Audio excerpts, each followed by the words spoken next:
নমস্কার বন্ধুরা, দিদির হেসেলে আপনাদের সবাইকে স্বাগত। আজকের দুপুরে খাবারের জন্য ডিম কষা আর সঙ্গে মাছের ঝোল ছিল, কিন্তু আমি আপনাদের সঙ্গে ডিম কষা রেসিপিটা শেয়ার করছি। আর নিয়ে নিলাম একটা মিক্সার গ্রাইন্ডার জারে। প্রথমে পেঁয়াজ, একটা গোটা পেঁয়াজ নিলাম, একটা গোটা টমেটো নিলাম, 3টে কাঁচা লঙ্কা নিলাম, 3টে রসুন নিলাম। নিয়ে গ্রাইন্ডারে কিছুটা জল দিয়ে আমি সেটাকে এখন গ্রাইন্ডিং করে রেখে দেবো একদিকে। তারপরে ডিমটা আমি সেদ্ধ করে আগে নিয়ে নিয়েছিলাম। তারপর কড়াইতে কিছুটা তেল দিলাম। তেল দিয়ে গিয়ে আলুগুলো ছাড়লাম। বাঙালি বাড়ি আলু একটু না দিলে হয় না, যতই কষা বলি না কেন। আলু একটু ছাড়লাম, আলুগুলোকে একটু লাল লাল করে একটু ভেজে তুলে নেব।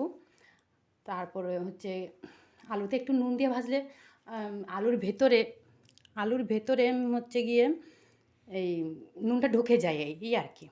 তো একটু নুন দিয়ে আলুগুলোকে ভেজে তুললাম লাল লাল করে। তারপর এবার তোলার পরে ডিমগুলোকে ভেজে নিয়েছিলাম, তার একটা প্লেটে তুলে নিলাম আলু আর ডিমটাকে একসঙ্গে। তা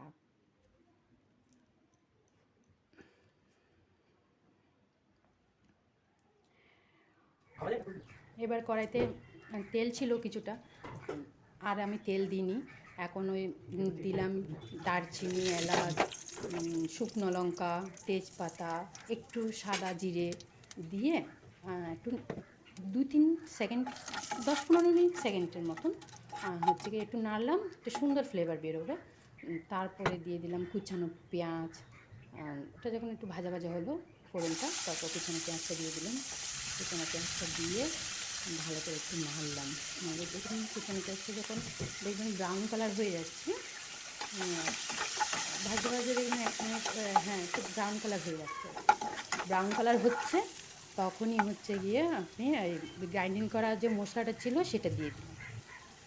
মানে জিরে, আদা রসুন বাটা। আদাটা আমি গ্রাইন্ডারে দিতে ভুলে গেছিলাম, এখন আদা ঘষণিতে ঘষে তারপর আদা দিয়ে দিলাম।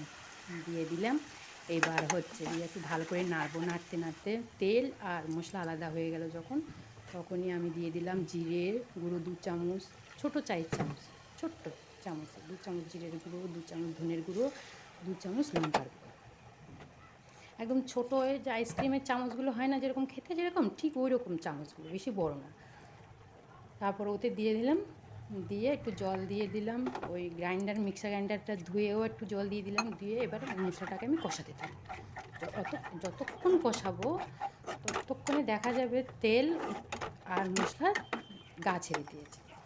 তখনই তেল মশলা এইরকম হবে, আর তেল মশলা যখন গা ছেড়ে যাবে তখন ঠিক এরকম হবে মশলাটা। তখনই আপনি দিয়ে দেবেন আলু, আর ভাজা আলু, আর গিয়ে ডিমটা আপনি ওখানে দিয়ে দেবেন। দিয়ে আরও 2-4 মিনিটের মতন করে কষবেন, ভালো করে কষবেন, যাতে নুন মশলাটা ভালো করে আলু আর ডিমের মধ্যে ঢুকে যায়, সেভাবে কষবেন। কষে কষে দেখা যায় বললাম তেল মশলা নুন মাখা মাখা বেশ ভালো একটা হয়েছে। আমি আর একটু জল দিয়ে আর একটু ভালো করে কষলাম। কষে তারপরে মাখা মাখা ভাব হচ্ছে, তখন আমি একটু জল দিয়ে দিলাম। জলটা এমন পরিমাণে দেবেন আপনাদের আন্দাজ মতন, যাতে আলুগুলো সেদ্ধ হয় আর গিয়ে একটু মাখা মাখাও থাকে।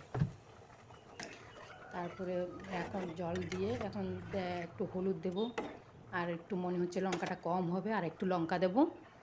দিয়ে লঙ্কাটা দিলাম। প্রথমত একটু মশলার মধ্যে তখন লঙ্কা দিয়েছিলাম, এখন লঙ্কাটা তাও মনে হচ্ছে একটু কম হবে, একটু দিলাম। আর একটু দিতে গিয়ে আবার আটকে গেলাম, না আর দিলে বাবা বেশি ঝাল হয়ে যাবে, সেই জন্য আর দিলাম না।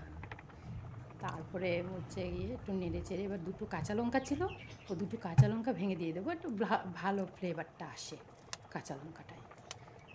ওর মধ্যে দিয়ে এবার ঢাকনা দিয়ে দেবো।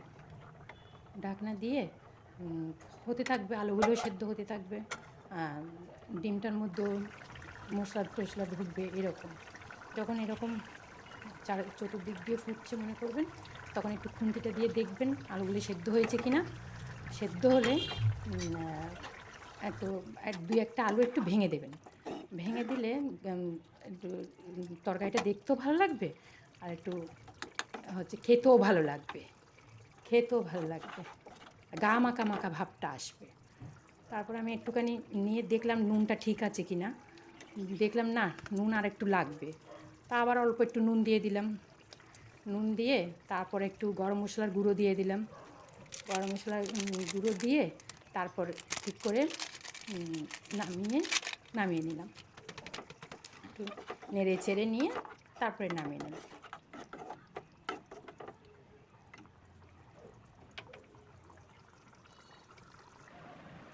এবার ছেলেকে বললাম বাবু এসো খেতে। তার জন্য ভাত বেড়ে নিলাম, একটু গন্ধরাস লেবু দিলাম, দু টুকরো পেঁয়াজ দিলাম, একটা কাঁচা লঙ্কা দিলাম, আর তারপরে মাছের ঝোলটা দিলাম, কাতলা মাছের ঝোল করা হয়েছিল আলু দিয়ে, সেটা দিলাম। তারপর ডিম কষাটা দিলাম। ছেলে বলে মা ভালো হয়েছে, খুব ভালো হয়েছে। তাই বাবানকে বললাম খেয়ে নে, তৃপ্তি করে খা। অনেক দুপুরবেলার লাঞ্চটা একটু তৃপ্তি হলে ভালোই লাগে, সব একটু পরিপাটি থাকলে খুব ভালো লাগে। ঠিক আছে, এই হলো। আপনাদেরকে লাইক, কমেন্টস, সাবস্ক্রাইব করবেন ভালো লাগলে।